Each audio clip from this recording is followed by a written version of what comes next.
আমি ক্ষোভ প্রকাশ করতে চাই। স্বৈরাচারী ফ্যাসিস্ট শেখ হাসিনা বিরোধী আন্দোলন করতে গিয়ে জুলাই মাসে যেসব নেতৃবৃন্দ রাস্তায় গুলি আঘাতে শেখ হাসিনার পুলিশের নির্যাতনে বন্দী হয়ে এখনো চিকিৎসাধীন রয়েছেন, তাদের সুষ্ঠু চিকিৎসা করা হচ্ছে না। সেই সুষ্ঠু চিকিৎসার দাবিতে জীবনের মায়া ছেড়ে দিয়ে 4 জনে বিষ পান করেছে, এর জন্য বিএনপির তরফ থেকে আমি ক্ষোভ প্রকাশ করছি। আমরা দেখছি এই সরকার হাসিনা সরকারের বলগ্রহণ করে তাদের পথেই আগাচ্ছে। একটি প্রসঙ্গকে চাপা দেওয়ার জন্য তারা আরেকটি প্রসঙ্গ তৈরি করে, একটি ঘটনাকে চাপা দেওয়ার জন্য তারা আরেকটি ঘটনা তৈরি করে। যেভাবে দুর্নীতিবাদ রাষ্ট্রপতি আব্দুল হামিদ বাংলাদেশ থেকে পালিয়ে গিয়েছিল, তারপরে পরে এই ঘটনাটি নিয়ে যাতে এই সরকারের বিরুদ্ধে মানুষ ক্ষোভে তৈরি না করে, তার জন্য নির্বাচন কমিশন ঘেরাওয়ের মতো একটি প্রোগ্রাম তারা দিয়েছে। কারণ এই নির্বাচন কমিশন এখন পর্যন্ত একটি নির্বাচন করে নাই বা করার সুযোগ দেওয়া হয়নি। এটা একটি নিছক আন্দোলনের অপচেষ্টা মাত্র। প্রিয় বন্ধুরা, আমরা দেখেছি এই সরকার শেখ হাসিনার মতো ব্যর্থতার পরিচয় দিচ্ছে।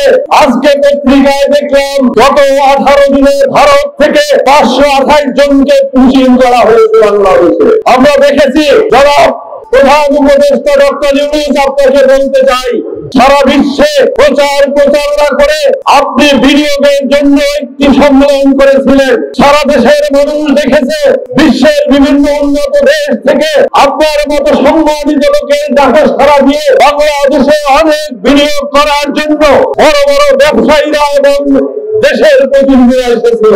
কিন্তু তারা একটা কথা বলে গিয়েছে, আমরা জনগণের সরকার প্রতিষ্ঠা না হওয়া পর্যন্ত বাংলাদেশে আমাদের একটি টাকাও আমরা বিনিয়োগ করব না।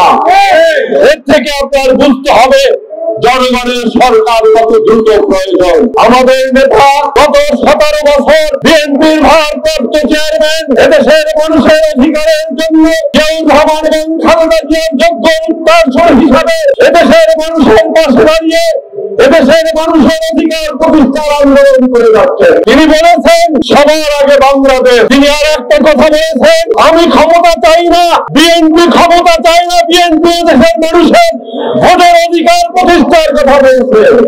আজও আমরা এই পবিত্র প্রেসক্লাবে দাঁড়িয়ে বলছি, এদেশের মানুষের ভোটের অধিকার প্রতিষ্ঠা না হওয়া পর্যন্ত তারেক রহমানের একজন কর্মীও রাস্তা ছেড়ে বাইরে যাবে না। গতকালকে আমরা দেখেছি ন্যাশনাল পিপলস পার্টি প্রতিষ্ঠা বার্ষিকী উপলক্ষে আমাদের নেতা আগামী রাষ্ট্রনায়ক বিএনপির যোগ্য ভারপ্রাপ্ত চেয়ারম্যান জনাব তারেক রহমান এক প্রসঙ্গে বলেছেন, মাননীয় উপদেষ্টা পরিষদ, আপনাদেরকে বলতে চাই আগামী ডিসেম্বরের মধ্যেই আপনাদের নির্বাচন দিতে হবে। এই মধ্যেই সঙ্গে এই প্রত্যয় যোগ করে তারেক রহমান কি বুঝাতে চেয়েছে, বুদ্ধি থাকলে আপনারা সেটা বুঝে দিবেন। যদি আপনারা তার এই কথার অর্থ না বুঝে থাকেন, তাহলে তারেক রহমানের কোটি কোটি কর্মী আছে, আপনাদেরকে তা বুঝিয়ে দিতে ডিসেম্বরের মধ্যেই নির্বাচন আদায় করে ছাড়েন।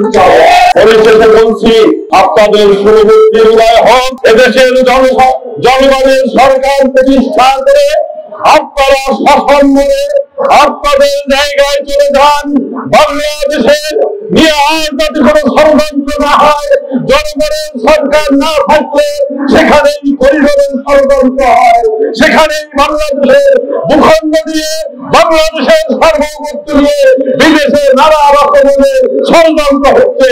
আমরা আশা করব আপনি একজন দেশপ্রেমিক মানুষ হয়ে জনগণের রাষ্ট্র জনগণের হাতে দিয়ে আপনি শাসন করে আপনার অবস্থানে অবস্থান নেবেন।